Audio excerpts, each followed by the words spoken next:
Hey, let me tell you a story about how I met this sexy beast. Who are you calling Beast?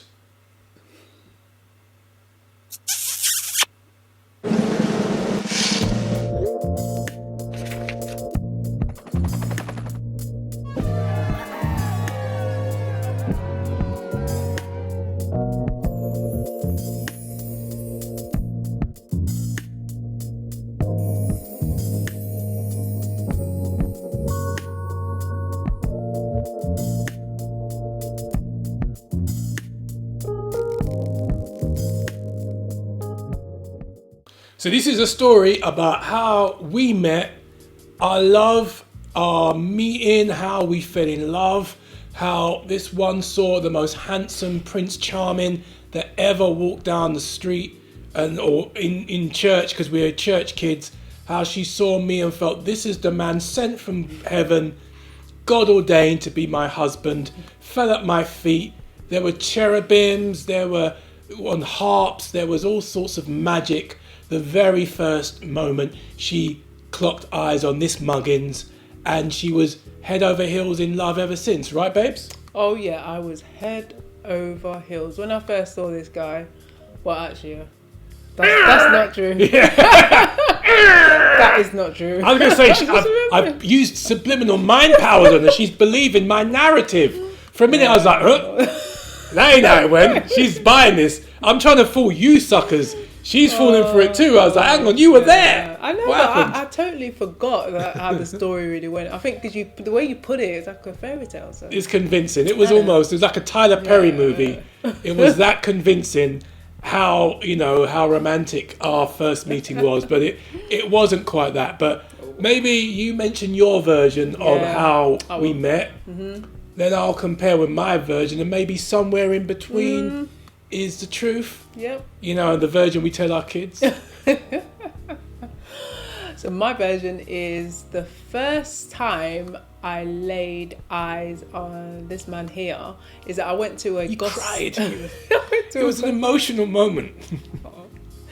I went to a gospel concert with a couple of friends, and I saw his face for the first time because a friend of mine I went to concert with, he introduced me to him, and I remember you had this, was it a beige suit on? You quite suited and booted. The way he used to dress, just really nice.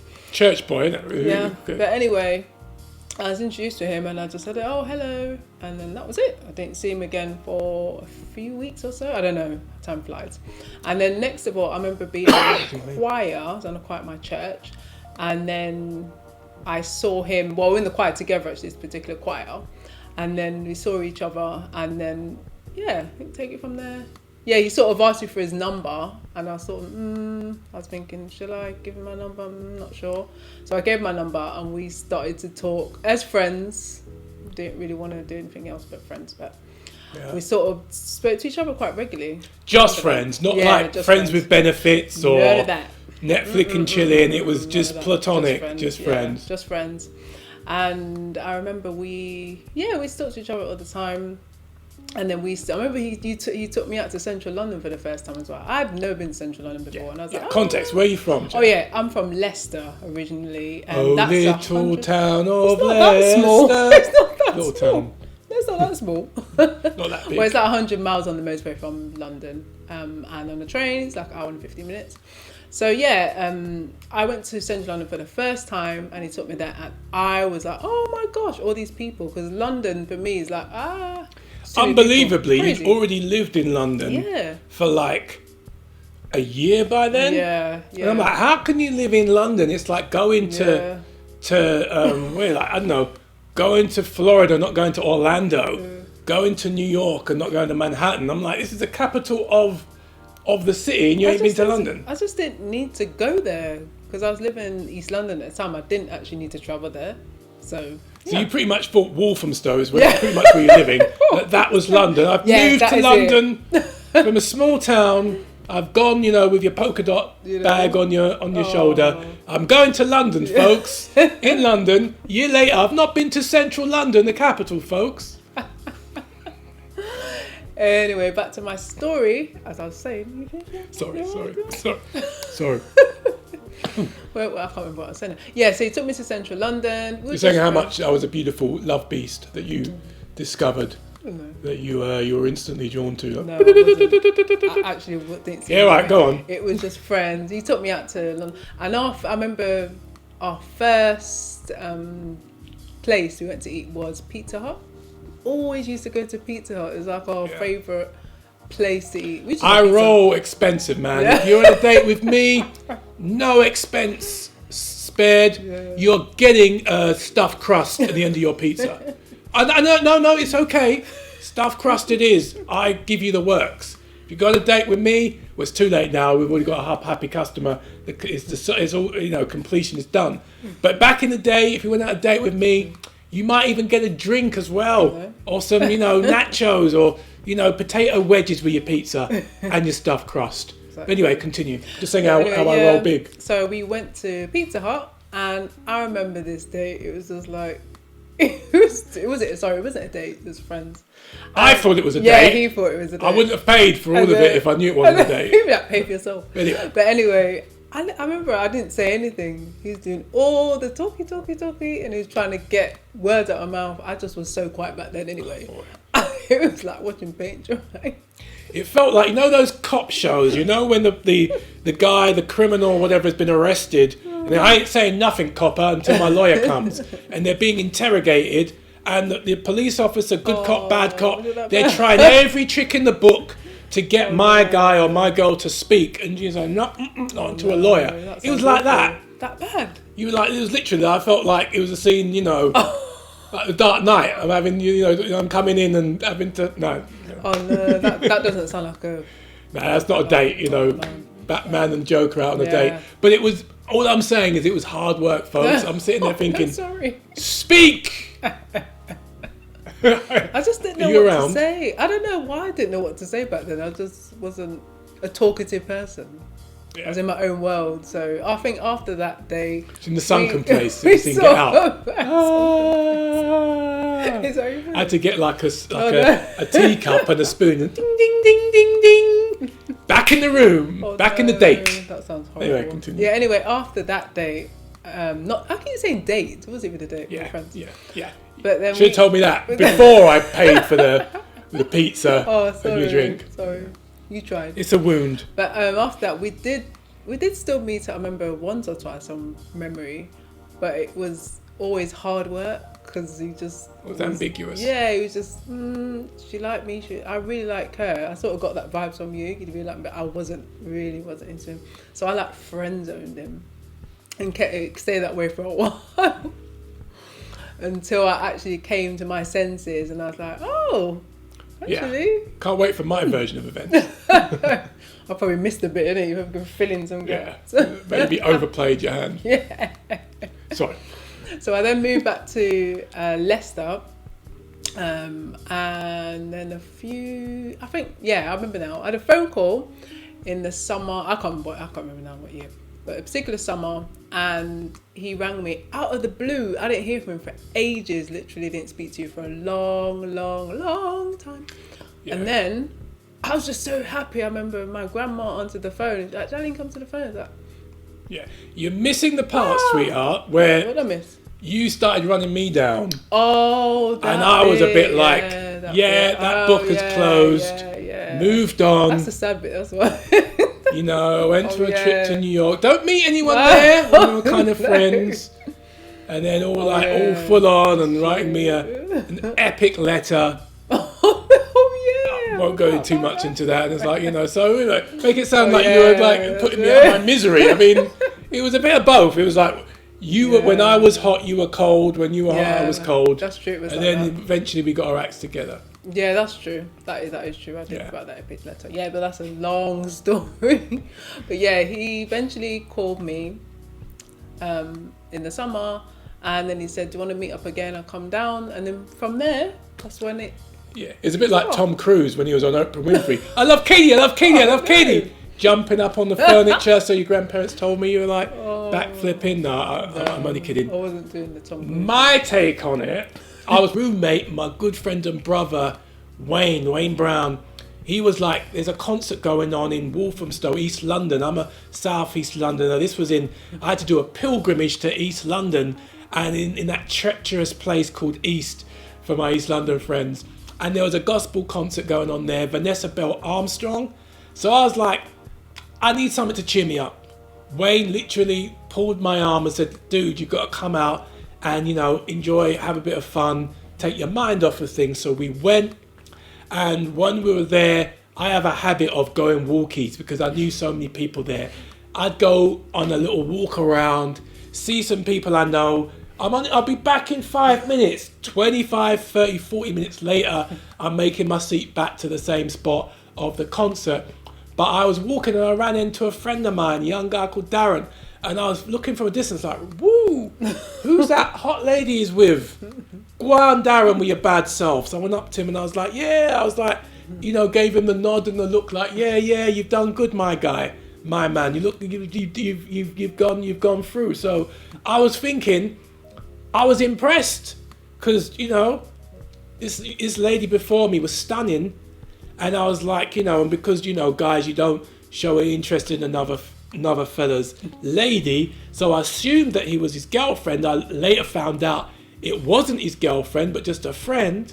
But I remember being struck by her thinking, yeah. But at that time, it was like, I didn't even think anything of it because she was with my guy, like a little brother.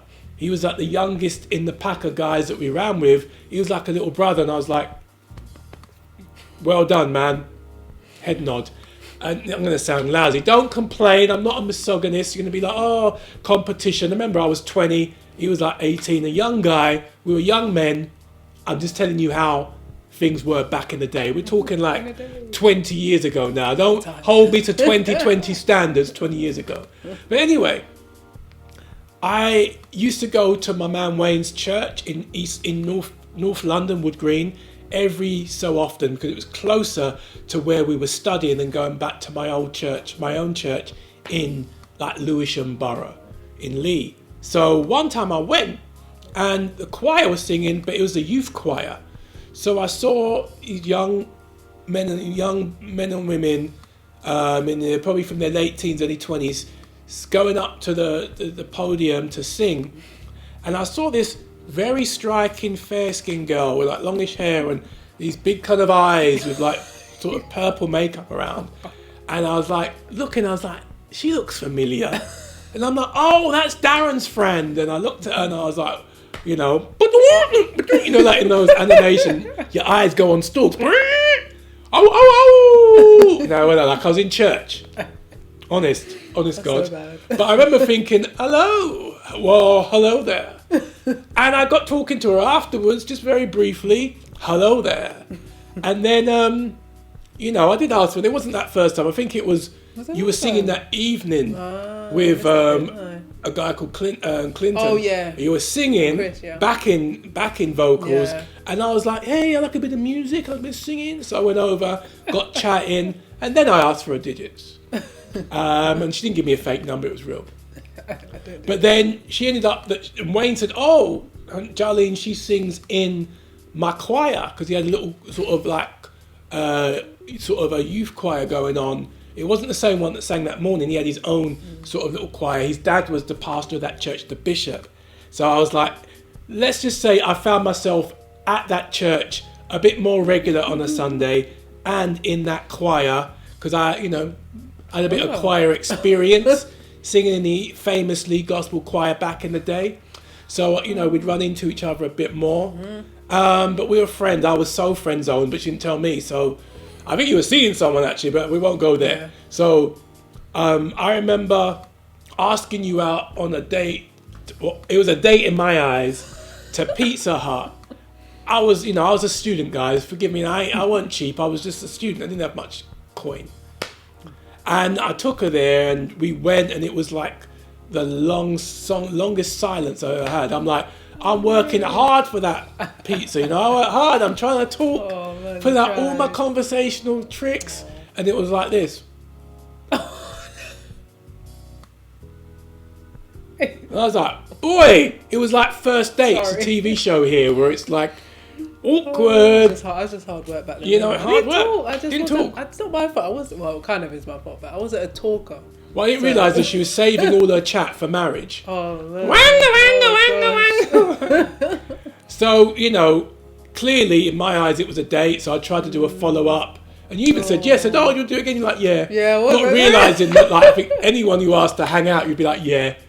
So I was thinking, I'm special. No, he was just bored.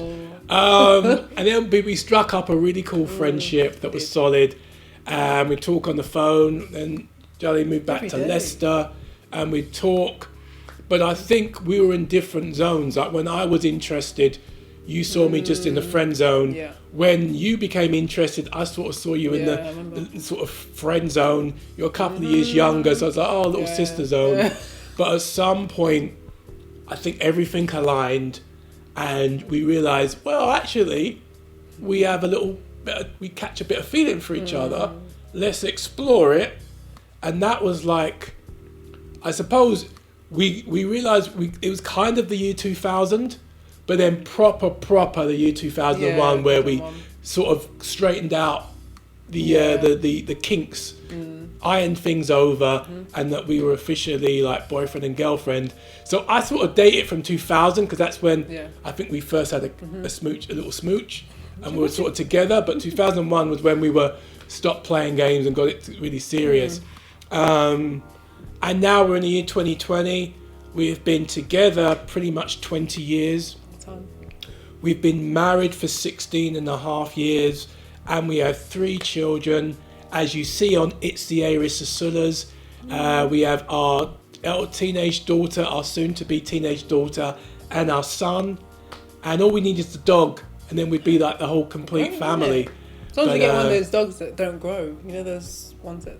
Like a chihuahua or something. Yeah, I want one of those Spud Mackenzie's dogs. Remember those dogs in those beer adverts back in the 80s? Spud Mackenzie, like the long kind of like snout faces. Those dogs are ugly. Oh, beautiful in my eyes. Beauty is in the eye of the beholder. So, what's some of the best memories that you have of me? I don't have any best memories. Joking. Anywho, Best memories. Best memories of me back in the day, 20 years ago. Me. I remember you used to have your shoes really shiny. This guy his shoes were shiny, like you could see your face through it. It was so shiny.